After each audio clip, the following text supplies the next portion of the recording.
Good morning. Our lesson for today, February 13th, is Teaching the Truth. It comes from Ezra chapter 7, verse 1 through 10, 23 through 26. The key verse comes from verse 10. Ezra had devoted himself to the study and observance of the law of the Lord and to teaching its decrees and laws in Israel. God's Word.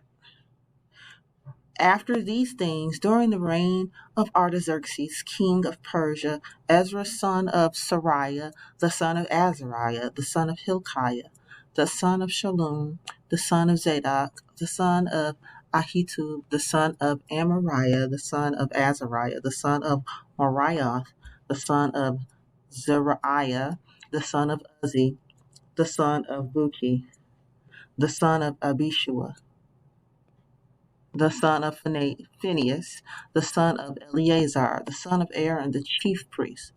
This Ezra came up from Babylon. He was a teacher well versed in the law of Moses, which the Lord God of Israel had given. The king had granted him everything like he asked, for the hand of the Lord his God was on him. Some of the Israelites, including priests, Levites, musicians, gatekeepers, and temple servants also came up to Jerusalem in the 7th year of King Artaxerxes. Ezra arrived in Jerusalem in the 5th month of the 7th year of the king. He had begun his journey from Babylon on the 1st day of the month, and he arrived in Jerusalem on the 1st day of the 5th month.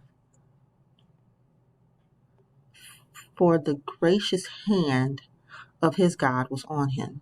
For Ezra had devoted himself to the study and observance of the law of the Lord, and to teaching its decrees and laws in Israel.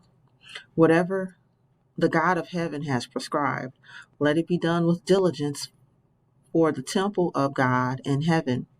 Why should his wrath fall on the realm of the king and of his sons?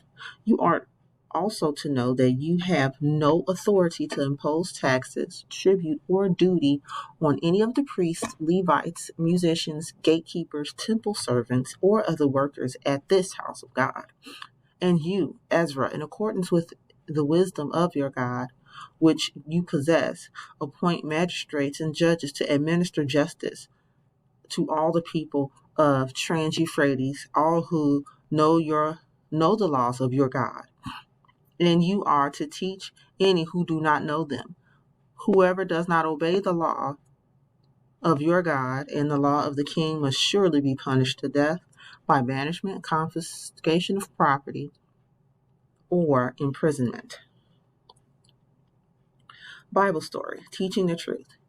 As told in today's scripture verses, Ezra lived during the reign of King Artaxerxes. Ezra was from the family of priests who descended from Aaron. Ezra studied the word, and he had great knowledge of the law of Moses, which are the laws that God gave to the people of Israel. Ezra traveled to Jerusalem from Babylon. The king had given him everything that he needed because God's hand was on him. Ezra did not travel alone. Some of the people of Israel, some priests, Levites, singers, gatekeepers, and temple servants traveled with him. This was during the 7th year of King Artaxerxes' reign. Ezra arrived in Jerusalem in August. They had left Babylon in April. Ezra was determined to study and obey the laws of the Lord. He was determined to teach the laws of the people. King Artaxerxes ordered that anything they needed for God's temple would be supplied. He did not want God angry with him. He ordered that no priest, Levite, singer, gatekeeper, or temple servant would pay taxes. The king told Ezra to use the wisdom that he had been given by God to appoint judges. They should be quite knowledgeable about God's laws so that they could be fair to the people. He ordered Ezra to teach the people the laws. Anyone who refused to obey the law would be punished. Punishment included being put to death, banishment, or having property taken, or being jailed. A Teacher Dilemma, Part 1. Kenya was upset. When she went to her third period class, she found that her teacher, Miss Carr, was leaving to take a position at another school. She was sad because Miss Carr was her favorite teacher. Ms. Carr had helped Kenya when she had fallen behind in her classwork. She was nice and did not mind when her students got a little goofy after a long week. Did you hear the news? Allie asked after class. About Miss Carr? Kenya said, yes, I heard the news and I'm pretty bummed about it. I know you like her and she's nice and everything, but it'll be okay, Allie said. It probably won't make such a big difference whether she's here or not. Exploring the story with Nicholas and Cornelius. Hello, Nicholas and Cornelius here. We have all been faced with situations that we weren't happy about. Maybe you had to move and would be going to a new school. Maybe you had a fight with your best friend. Maybe you lost something of value and you wondered how would you ever replace it. Whatever it is, you may find out that things were not going to be as difficult as you had imagined. A Teacher Dilemma Part 2. I just hope that we get another teacher who is just as good as Miss Carr. Kenya commented. I just can't believe this is happening. We will find out who it is when we get back from break, Allie said. Mrs. Carr told us that the new teacher will be here then. I hope you have a good break, Kenya said.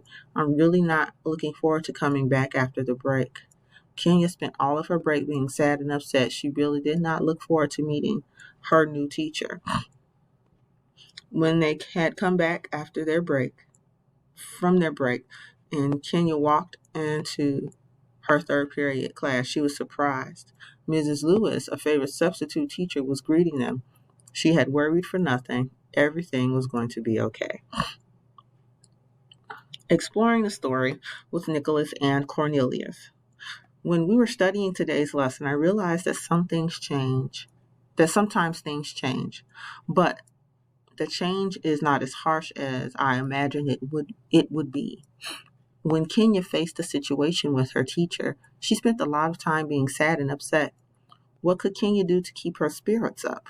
How could Kenya have faced her fears of her new situation with more confidence? Let's pray. Our Father, who art in heaven, hallowed be thy name. Thy kingdom come, thy will be done, on earth as it is in heaven.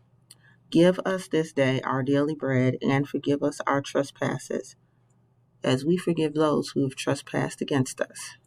Lead us not into temptation, but deliver us from evil. For thine is the kingdom, the power, and the glory, now and forever. In Jesus' name, amen.